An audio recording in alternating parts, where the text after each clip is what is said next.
Alright, decimals, baby. Alright, in this video I'm going to show you all 4 operations with decimals. I'm going to give you a couple models that you can choose from. I don't have a specific model for the arrays, or sorry, for multiplication division I do like the arrays, but for addition and subtraction you can kind of go with what you've been doing in grade 6, 7, or that you've learned on your own. I don't really have a favorite. I like money, and I like, just in real life, I like money as a model, and I like place value blocks as well. So I'll show you both of those, and you can pick what you like. So let's start with addition. Let's go with, how about 4 and 900ths plus, let's go 3 and 1200ths. Okay, I mean, a big part of this is going to be knowing those, the proper way to say decimals. They are part of the place value system. You know, this is wholes, you know, ones.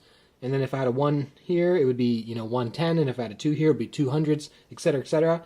And, you know, going the other way, it's the same thing. So the first decimal place is tenths, and then hundredths and thousandths, and on and on and on. So saying 4.09, okay. But calling it 4 and 900ths is a lot better. Fraction decimals are the same thing, and knowing how to flip between them is very valuable. It shows good number sense, which is what the unit's called. But anyways, one of my strategies is to think of this as money. So let's do money first. Maybe I'll do place value blocks for the subtraction question. So money. So $4.09, $3.12, okay? So if I just sort of drew that out, and I use these big old loonies here for my dollars, so there's $4.09. I'm just going to use dots to represent my pennies. But, I mean, you could draw them all out if you wanted to. So there's $4, and then 9 little dots is the 9 cents. Now I want to add on $3.12, so I'll just, you know, throw in some more dollars here. There's $3. And then 12 cents, so I can add, you know, a dime. I'll write a 10 in there just so I remember it's a dime. And 2 more pennies. And I can put them into my little group here. And I like to just group things by 5s and 10s and just make it easier to count later. So now I'm all done. I have a total of $7. And I've got this 10 cents, but I also have all these pennies, and I have 11 of them. So altogether, that's 21 cents. Okay, so that's it. I mean, a money model, you could use play money, you could draw it. I just used sort of circles to represent the different denominations.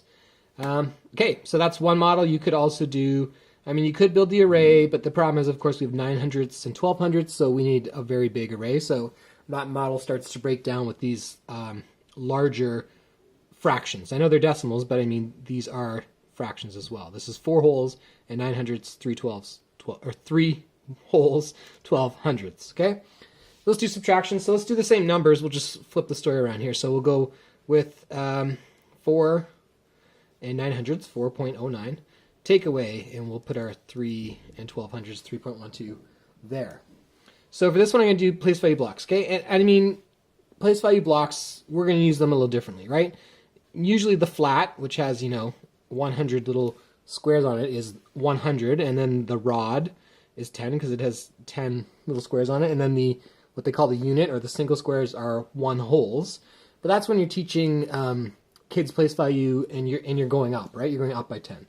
Decimals are dividing by 10, so we're going to use these to represent wholes, and these are going to be our tenths, and these are going to be our hundredths. Okay, I mean, you can make them whatever you want, but that's what I'm going to make them. So my 4 is going to be 4 flats, we call them, the 4 of the big guys, the flat guys.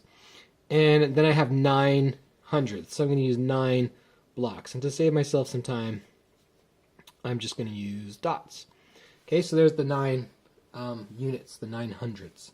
Okay, and I need to take away 3 and 1200ths. Well, the 3 is going to be very easy to take away. I'm just going to cross it out.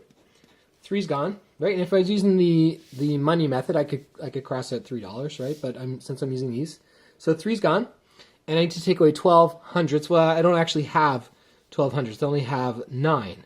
So what I'm going to do is I'm going to convert this 100, which is a whole, and I'm going to turn it into 10 rods. And to save myself some time, 1, 2, 3, 4, I'm just going to make straight lines. Okay. So I didn't actually convert anything here. I didn't actually remove this. I know I crossed it out, but really, maybe I'll do a swirl. Whee! Because I didn't actually really get rid of it. I've converted it into to 10 tenths. 10 tenths, the same as 1 whole. Okay, I just did that to make my life easier because now it's very easy to take away a tenth and 2 100ths with all together. That equals 12 hundredths. Gone.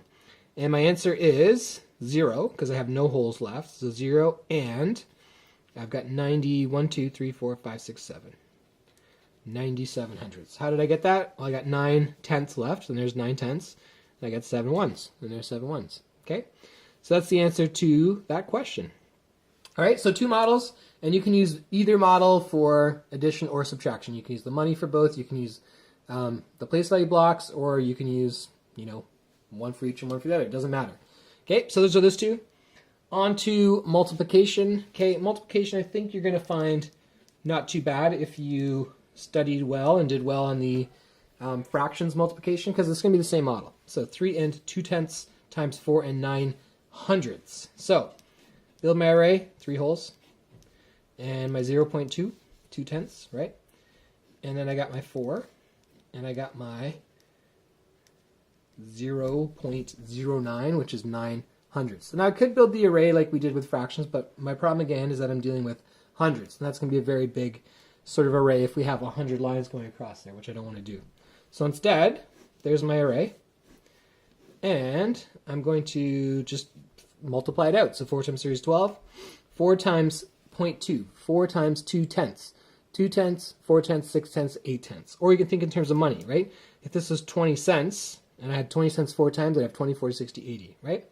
So that's where I get my 0.8. If you want to write 0.80, doesn't matter. Same number, same value.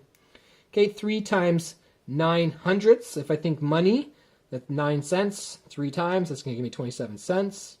Okay, which is 27 hundredths. And then this is sort of the hardest part, I think, of multiplication. We got 9 hundredths times 2 tenths. Well, let's just do 2 times 9 is 18. Okay, and then the trick I was taught as a kid was you say, well, there's one decimal, 2 decimals, 3 decimals, so I need 3 decimals in my answer. So it'd be 0.018, which is 18 thousandths, okay? Okay, that was the trick. Why does that work? Because I have 2 tenths, which is 2 over 10, times 9 hundredths, which is 9 over 100. And if I look at that, I can see why the answer needs to be in thousands, because 10 100ths is 1,000. And there I get my 18,000, which is exactly 18 thousandths, which is exactly what I wrote. Cool. Now you add up all the bits and pieces. So I got 12 plus 0.27 plus 0.8. I'm just taking these things here. Plus 0.018. Add up all these bits and pieces, however you like to add. I can see that I've got 12, and then if I think of this as 80 cents, 80 cents and 27 cents, that's $1.07, so I'm up to 13 and 7 hundredths, and then I just need to add this little bit, and that gives me, well, let's write it all out here. Okay, and that gives me 13.0, and then the 7 and the 1, 88. So 13 and 88 thousandths. Yowza. Okay, and if I multiply this in a calculator, I get the same answer. So array, booyah. Okay, the last one, we're going to do division now. Let's do 1 4 tenths, 1.4, divided by 0.4. All right, 4 tenths. So for this one, I'm literally going to build the array just like we did before. So I'm converting this to 1 and 4 tenths, divided by 4 tenths, and I build my model. So since I'm going with tenths, I could just go 10 down, but just to save myself some time, I'm going to split the array in half and go 5. Okay, and the only reason I'm doing that is just, like I say, because I don't want to stretch it out too far. But you could, it would work, or you could do it the other way. Excuse me. So there's my tenths. So 1 whole and 4 tenths, so 1 whole. And 1 tenth, 2 tenths, 3 tenths, 4 tenths, 1 and 4 tenths, okay? And I'm trying to see how many 4 tenths fit inside there. Well, there's 1 4 tenth, and there's a second 4 tenth, right? 4 out of 10. A third 4 tenths. So I know my answer is going to be 3, and I have 2 leftover bits. If I got up to 4 holes, I would need 4 spots, but I've only used 2. So it's 2 out of 4, which is the same as 3.5, which is the same as 3.5. And there we go. All 4 operations with decimals. Not a lot of new models. Should be easy money. Peace.